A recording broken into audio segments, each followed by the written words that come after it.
Breaking చూస్తున్నాం. వివేకా హత్య కేసులో ఎంపీ అవినాష్ రెడ్డికి సిబిఐ మరోసారి నోటీసులు ఇచ్చింది. రేపు విచారణకు హాజరు కావాలని పేర్కొంది. రేపు మధ్యాహ్నం 3 గంటలకు విచారణకు రావాలని నోటీసులు ఇచ్చారు. హైదరాబాద్ సిబిఐ ఆఫీసులో అవినాష్ రెడ్డిని అధికారులు ప్రశ్నించనున్నారు. ఈ కేసులో ఇప్పటికే అవినాష్ తండ్రి భాస్కర్ రెడ్డిని సిబిఐ అరెస్ట్ చేసింది.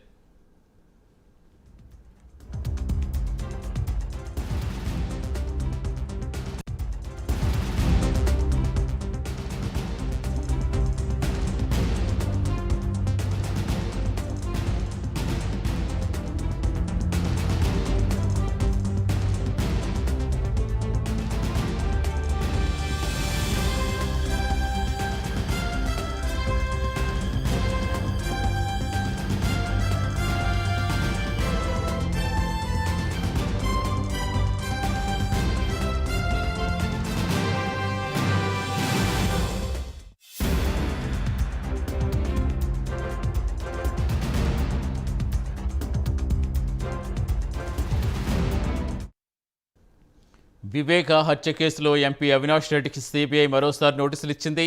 రేపు విచారణకు హాజరు కావాలని పేర్కొంది. రేపు మధ్యాహ్నం 3 గంటలకు విచారణకు రావాలని నోటీసులు ఇచ్చారు. హైదరాబాద్ సిబిఐ ఆఫీసులో అవినాష్ రెడ్డిని అధికారులు ప్రశ్నించనున్నారు. ఈ కేసులో ఇప్పటికే అవినాష్ రెడ్డి తండ్రి భాస్కర్ రెడ్డిని సిబిఐ అరెస్ట్ చేసింది.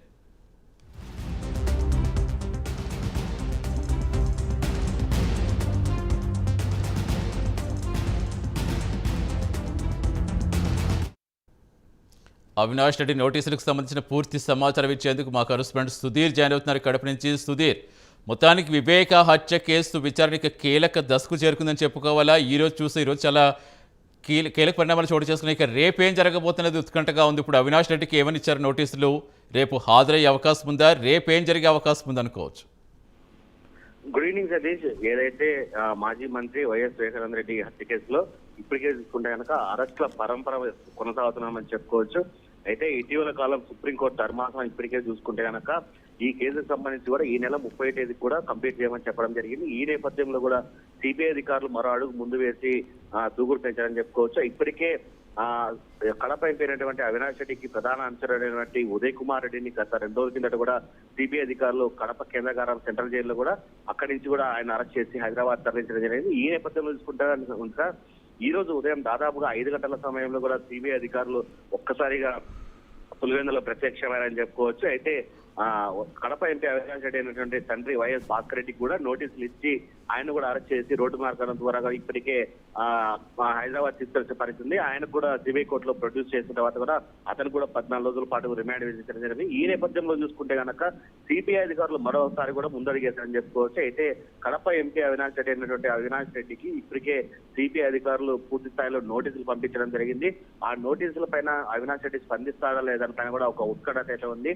అయితే రేపు దాదాపుగా హైదరాబాద్ లో 3 గంటల సమయంలో సిబిఐ కార్యాలయంలో కూడా విచారణకు రావాలని చెప్పి వాళ్ళు నోటీసులు పంపడం జరిగింది.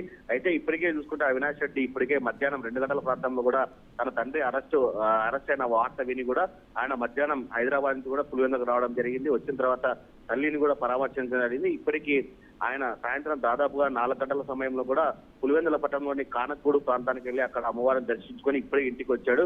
ఇంట్లో కూడా కార్యకర్తలు అభిమానులతో కూడా ఆయన కలిసడం జరుగుతుంది. రేపు సిబిఐ విచారణకు వెళ్తాడా వెళ్ళదానిపైన అయితే కనుక ఒక ఉత్కంఠతను చెప్పుకోవచ్చు. అయితే ఈ కేసుకు సంబంధించి తుది దశకు ఫైనల్ గా చేరుకుందనే సమయంలో ఇప్పుడు మరోసారి అవినాష్ రెడ్డి నోటీసులు ఇస్తాడు. అవినాష్ రెడ్డి వెళ్తాడా వెళ్ళదానిపైన కనుక మరో స్పష్టత ఇప్పటికి రాలేదు. దీనిపైన అవినాష్ రెడ్డి మాట్లాడతాడా మాట్లాడదానిపైన కూడా ఒక ఉత్కంఠత అయితే ఉంది Satish. Right, thank you Sudheer.